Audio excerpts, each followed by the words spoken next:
Give it a sec.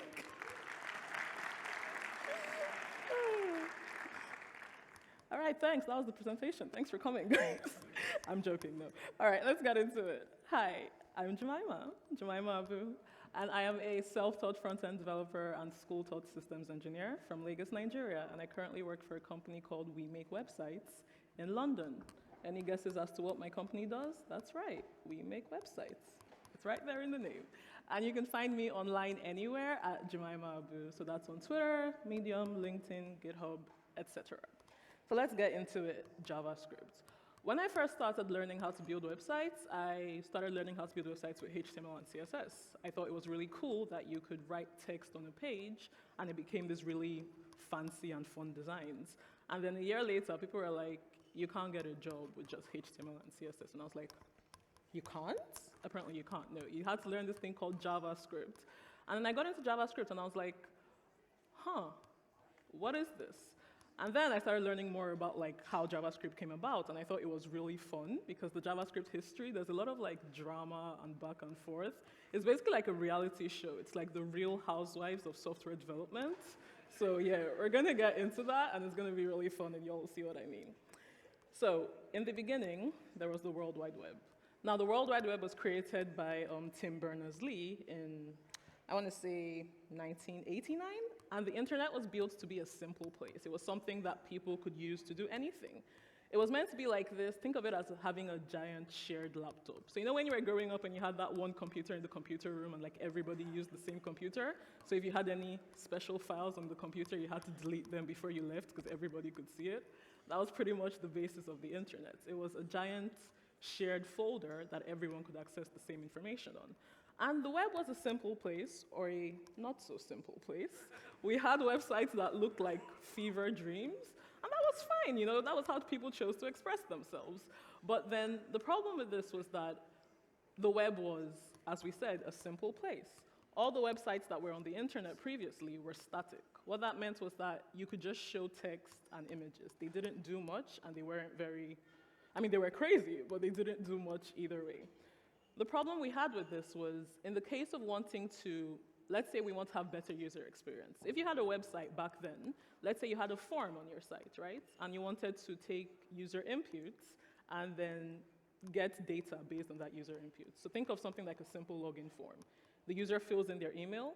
Back then, if you wanted to validate your form, you had to collect the user email, the user inputs, send it to your server, and then your server would return the error and send it back to you. And then you had really slow internet. We didn't even have up to 3Gs back then. So you were working with, let's say it takes 1 minute to go to the server and 1 minute to return the error message. That's a lot of wasted time. And that was basically how things worked before JavaScript. So then there was a company called Netscape Navigator. And what they wanted was that they wanted a way to not bother their server with all these unimportant things like validating user email or checking if an input field is empty or not. What they wanted was a client-side validation email. What that meant was that all the verification and stuff would be done on the main web page without needing to bother the server. And that is why JavaScript was invented. Netscape Navigator contracted a developer called Brendan H. to build them a programming language that could handle client-side validation. That was the whole reason JavaScript was invented, pretty much, because people wanted to handle forms on the front end without having to send it to the server. One thing I found very interesting about this was that JavaScript was, for all intents and purposes, built in 10 days.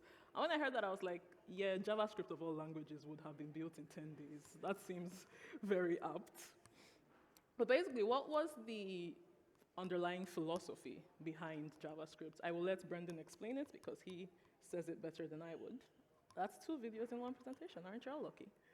All right. Which is a programming language for HTML for web designers and programmers to use embedded directly in the web page. Not something that was coming along at the time called Java, which was more of a professional's language where you would write real code with type declarations, and you'd have to write that code in a way that compiled. I was writing something, JavaScript, that could be used by people who didn't know what a compiler was. They were just going to load it. It was basic. And that was really the pitch that we wanted to do, which is a programming language for... Say that twice. So that was the general idea behind JavaScript. It was never intended to be a major programming language or a serious programming language. It was for people back then who were building websites. people who did not have any programming knowledge at all. They wanted them to be able to take this language and without needing to set up any builds or any compilers, just be able to make the changes that they wanted. JavaScript was built to be an easy language to use. And then when it was going through its builds, it had all its very different names. So when Brendan was first working on it, it was called Mocha. But then before it was released to Netscape Navigator 2.0, the name was changed to LiveScript. And then right before it went to development, the name was changed to JavaScript. And now, for people like me, when we're getting into programming, we're like, so JavaScript, is that related to Java? And the way people like to say it is that JavaScript is related to Java the same way a carpet is related to a car. They just have similar letters. They don't have any things in common. And the reason for that was because, actually, Java was the popular programming language that time. So before they released it, Netscape decided to change the name to JavaScript to capitalize on the popularity of Java. They were like, oh, if we call it JavaScript, then maybe people think it's related to Java, and maybe they'll want to get into it. So it was all capitalism, really, the cause of everything. And also, Netscape had this little license agreement with Sun Microsystems, who are the owners of Java. That's what allowed them to actually use the name and not get sued. And that's pretty much the history of JavaScript. It started out as this simple language for handling client-side validation. But then how did it become such a popular language? Well, we had Microsoft, right? So when Netscape released Netscape Navigator and they invented JavaScript in 1995, that same year, Microsoft released Internet Explorer. And now what Microsoft did was that they took JavaScript and they basically reverse engineered it, and they had their own client-side language, and they called that JScript. So now you had JScript on Internet Explorer, and you had JavaScript on Netscape Navigator. For all intents and purposes, they were the same language. They just had different syntax. The problem with this was that now, if you're writing JScript, it doesn't run on Netscape Navigator. But if you're writing JavaScript, it doesn't run on Internet Explorer. And that's what caused a lot of cross-browser compatibility issues that we still have to do these days. Back then, a lot of web pages would display oh, this page is best viewed in Netscape Navigator, or this page is... Honestly, I just want to say how cool it was that they had this option. Can you imagine building the website now, and you're like, this page is best viewed in Chrome, we don't have Safari support. I'll get fired so fast. So yeah, back then, cross-browser compatibility, you could just choose what web page you wanted your browser to work on. We don't have that luxury now. But the issue with that was, like we said, we're having all these different syntaxes, and it was making the web a very chaotic place. So what happened was that they said, all right, Netscape reached out to the European Computer Manufacturers Association, the ECMA, and they were like, let's create a standardized form of this language. We want to make sure that we don't have to write two separate languages for all the browsers. We want the web to be united. And that's how ECMA scripts came about. It was intended to be a standardized form of the client scripting language. And that's why you hear JavaScript referred to as ECMA script these days, because the ES script is JavaScript in its standardized form. But then this is when it became very dramatic. So what happened was that Netscape and Microsoft, they came together, yeah, and they were like, all right, cool, we're going to work with ECMA. So they had the ECMA 1 and ECMA 2 and ECMA 3. And then with ECMA 4, they were like, all right, you know what, let's get real fancy. Let's make JavaScript like this really cool language. Let's put classes and let's put modules. And Microsoft was like, that sounds like it's doing too much and we don't like it. And Netscape was like, well, you kind of have to like it because that's how it's heading. And Microsoft was like, no, we don't, we're out. So Microsoft was like, they're not going to continue with ECMA. And ES4, the version they were working at that time, was never released, which is kind of sad. But then the next version, ES5, we had other browsers at this point. So at this point, Netscape had been acquired by AOL, which was the creator of Mozilla Firefox. And we had Google. Google had just released the Chrome browser, which had the V8 engine, which was the fastest JavaScript compiler. So now these browsers, they were all using ES5. And ES5 was working across all of these browsers, apart from Internet Explorer, because Microsoft was very petty and they did not want ES5 to work on their browser. So basically, we had this one language that works on all these other major browsers apart from Internet Explorer. When Internet Explorer first came out, it was the most popular browser in its time because, unlike other browsers, it was free. And also, it came pre-installed with Windows systems. But now you have all these other browsers that are doing all these other things, and they all work with the same script. So it was... I choked. That was fun. It was for this reason that Internet Explorer kind of took a deep dive in popularity, because it just was not adapting with the times. It wasn't making any major... I think in the years it was released, they had updated it maybe 4 times. By the time Google came out, they had updated it 700 times. So Internet Explorer wasn't making any major changes or any major efforts to stay with the times, and that's kind of what led to its downfall today. So see, like I said, very dramatic. Things were heating up in the software engineering fandom. But then let's take a look at the original state of JavaScript. So when JavaScript first came out, right, it was the first client-side scripting language. So before JavaScript, there was no form of client-side validation. And it was used by all the major browsers. So now we have Google Chrome and we have Mozilla Firefox. We're all using these browsers. And it was standardized, meaning that you were sure that you could get the same language across all these browsers. So it was all of these kind of like factors that really led to JavaScript becoming such a major programming language in that day, just because it was such a powerhouse of functionality. And the reason JavaScript became really popular is because, like Brendan said, it was never intended to be used by for serious programming or for compiling. So for most people, if you're starting out with, if you don't have any programming knowledge, web development is a really easy way to get started because you don't need to know anything about virtual machines or the JVM or anything. As long as you have a browser, you can start with websites. So that was kind of the ease of JavaScript. It didn't require any builds. You could just run it directly in your browser. It also allowed user interaction with websites. As we've seen, people like to get really creative with your websites. So now you have this language that's letting you do all these fun things with your website, like change colors and detect when a user is scrolling and make elements appear on the page. So it was just a really fun thing to use back then, and it had so many expansive possibilities. JavaScript came with the dawn of the web age, and it kind of just like catapulted it from where it was to like this brand new thing, and then it was like, if we can do this many things, what else can we do with JavaScript? So it was all these things that really kind of led it to just take, there was really nothing else like JavaScript by the time it came out. So you had a lot of other programming languages, but JavaScript was in a league of its own. There was this quote I saw on Medium that I thought was really cool. It says, "Software ate the world, the web ate software, and JavaScript ate the web." When the web came about in the industrialization age, we went from the industrialization age to the technical age. So now people were really excited by all the things they had. They had like Walkmans, and they had like radios. They had all these fancy gadgets they didn't have before. And then the internet was introduced, and it just blew everyone's freaking minds. And then we brought JavaScript into that, and it kind of just like, it was this huge fire that just kind of took off from there. Until for today, 97.6% of all websites use JavaScript in one form or another, because we have a lot of websites that tend to be dependent on JavaScript, so it's very rare to encounter a website online today that doesn't use JavaScript. It's also the most popular language on GitHub in terms of the pull requests. We can see, I can't remember what year this is from, but basically there were 2.3 million projects using JavaScript. Comparing that to the second one, there are just like 1 million projects that use Python. So JavaScript became a really popular language. There's really no other way to say it. And this is an example of a page without JavaScript. This is the Google Maps page if you don't have JavaScript enabled. Basically, it's to the point where websites just won't work without JavaScript anymore. So JavaScript kind of became its own antithesis when you think about it, because when it was invented, it was created to support HTML. We already had websites. JavaScript was just meant to like support them and make them easier to use.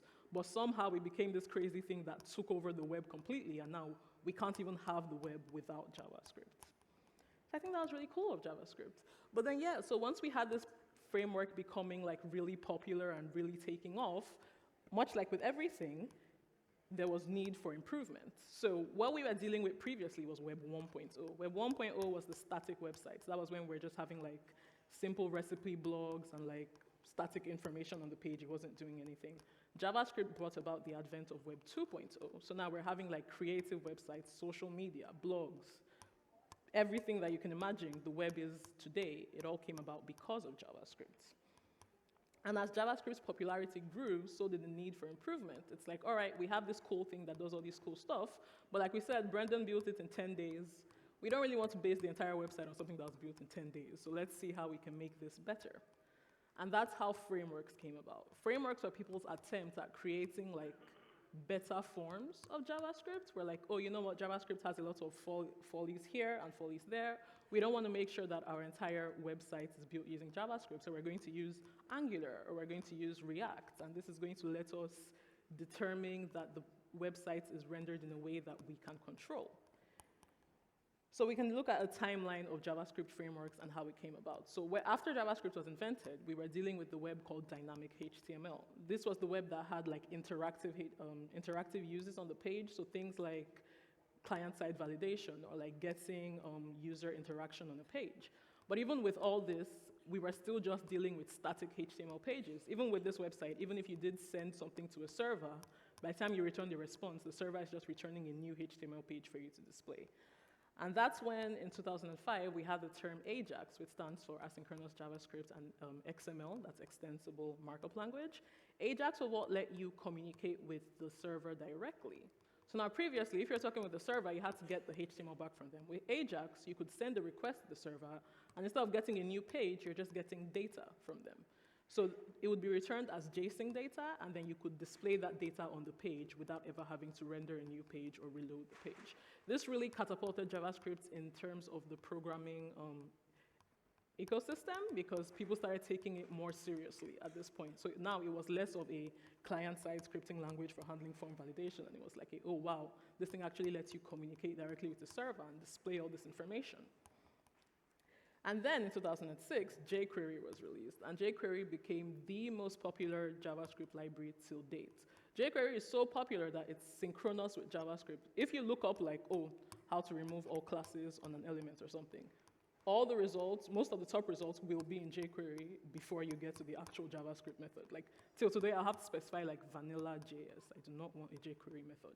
That is how popular jQuery became. The reason for that was because it introduced a much simpler syntax than what JavaScript was. So JavaScript was simple in itself, but it was very wordy. If you wanted to do something, you had to do like document.getElement by ID.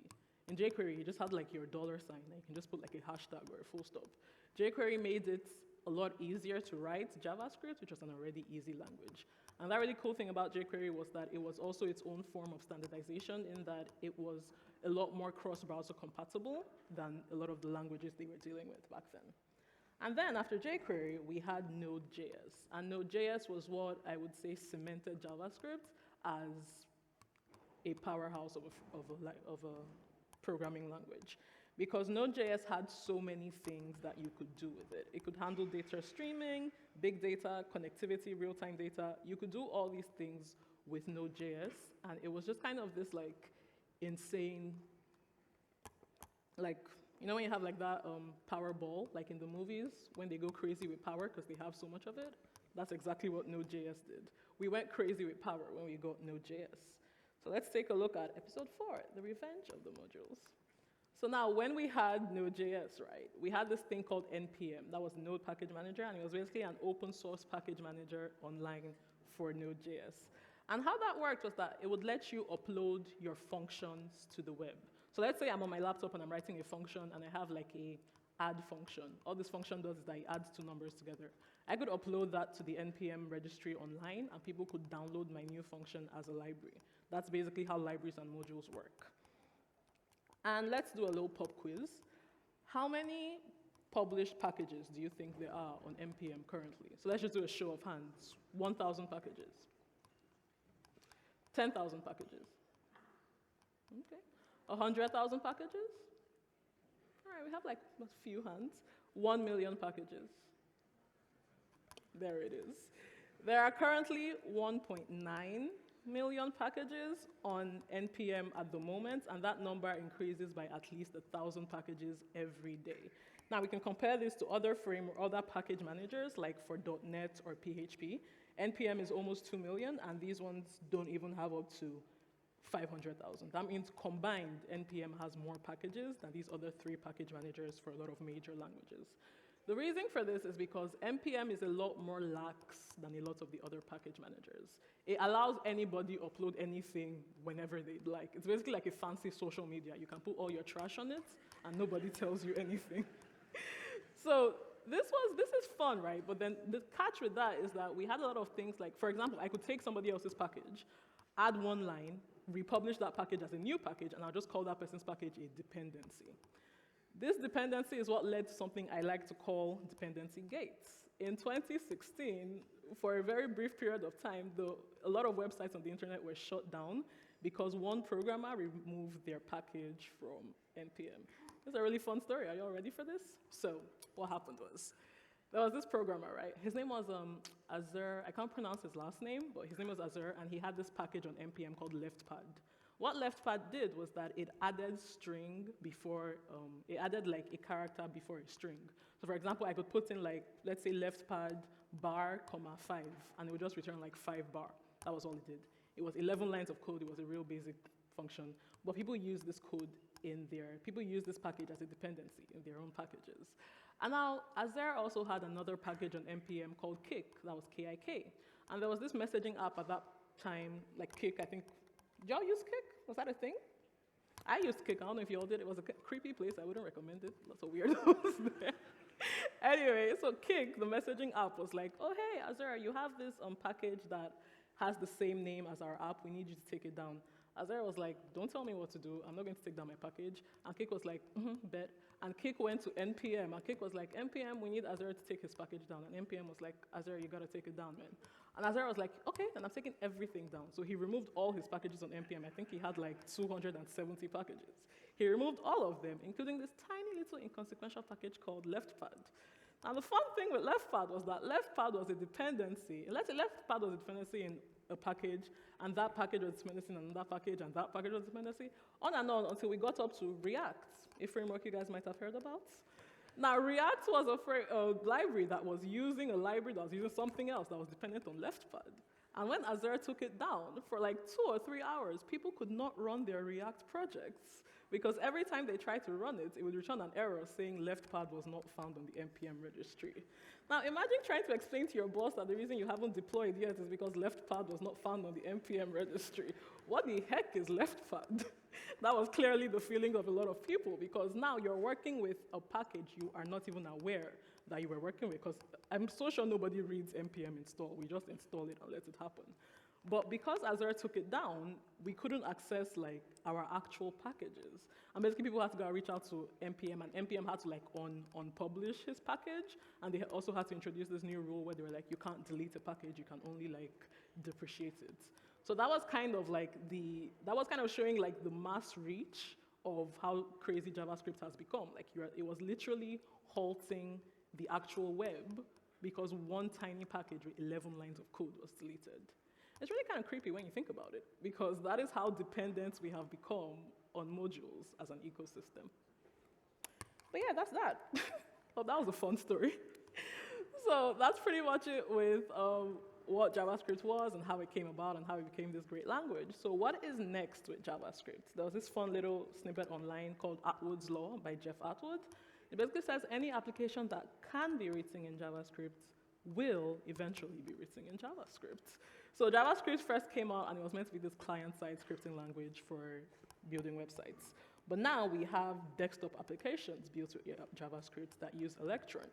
We have machine learning applications that use TensorFlow. We even have the Internet of Things that's based on JavaScript, and we even have cryptocurrencies built with JavaScript. These are actual cryptocurrencies that were built using JavaScript. And I think when JavaScript was first invented, I don't think anybody planned for it to be this like Megatron of the language of the programming world. I don't think it was intended to be as massive as it became, but then we can kind of see how it came about, how it became so huge, and how there is so much room for growth. So yeah, it's hard to say specific. I just realized this GIF isn't working. It's meant to say to infinity and beyond. Sorry. You guys know Buzz Lightyear. You can imagine what the gift is supposed to say. But yeah, JavaScript basically exploded into this huge thing. And I just think it's really exciting to see what else we can do with it, especially with like Web 3.0 and everything. So yeah, that's about it. Thanks very much for listening to my quick presentation on the history of JavaScript. If you do want access to my slides, you can find them online, my website, jemimaabu.com/talks/JavaScript-evolution. And that's it. Wow. Wow. That was a great talk. I also love a Star Wars themed talk. Like, I don't know if anybody noticed, but come on. Star Wars fans? Was all Star Wars. Yeah. Thank you so much, Jemima. You're welcome.